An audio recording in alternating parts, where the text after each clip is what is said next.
এই পেট মোটা, সারাদিন খাও যা। এখনই আমার জন্য একটা বড় সাইজের কচ্ছপ ধরে নিয়ে আয়।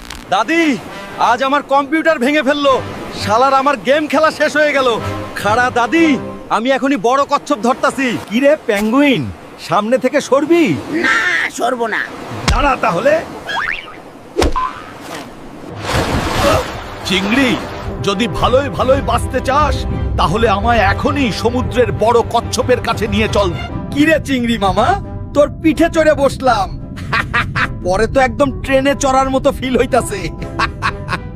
মামা, কচ্ছপ তোমারে নিতে আইছি, তুমি প্রস্তুত হও। কুদ্দুস মামা, তোমার জন্য আমি প্রস্তুত আছি। তোরা দেখছো, সবাই কুদ্দুস বড় কচ্ছপ ধরে কামাল করে দিল। আমার দাদির জন্য ধরছি। দাদি, ও দাদি, এই নাও তোমার কচ্ছপ। এই তো এটাতেই হবে। আর ওর বিচি দুইটা তরে রান্না করে খাওয়ামু। সারাদিন খাবি খালি আর মোটা হবি। যা যা, আমার জন্য একটা তিমি মাছ ধরে নিয়ে আয়। ঠিক আছে দাদি।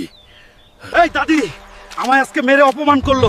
এইবার আমি বড় একটা তিমি মাছ ধরে আমার অপমান শুধরে নিব। নামলাম আমি নদীতে।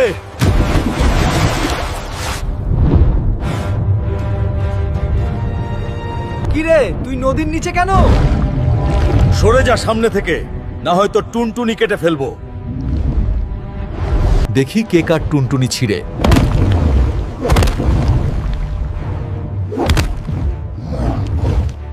কিরে তিমি, তুই কি আমার সাথে যাবি নাকি তোকেও ধোলাই দিব? না না ভাই, আমি তোমার সাথে যাব। তোরে আমি আর দাদি আজকে মশলা মাখায়া মজা করে খামু। দেখ তোরা, কুদ্দুস কত বড় মাছ ধরেছে। দাদির জন্য এই বড় মাছটা ধরেছি। তুই সত্যই একটা বলদা, পেট মোটা, সব কাম পারো। দেখতে হবে না কার নাতি। শালার পেট মোটা, আর কত খাবি? দাদি, আজ তোমার জন্য অক্টোপাস আনবো, তুমি রাতে ফ্রাই করে দিব। দাদি, আজকে সন্ধ্যায় অক্টোপাসের ফ্রাই খেয়েই ছাড়বো। লোভে আমার এখনই জিভ দিয়ে পানি বের হইতাছে। সরে যা রে কাকড়া। না গেলে কি করবি? না গেলে এ বালুতেই তোকে পুঁতে ফেলবো। কিরে অক্টোপাস, তুই আমার সাথে চল।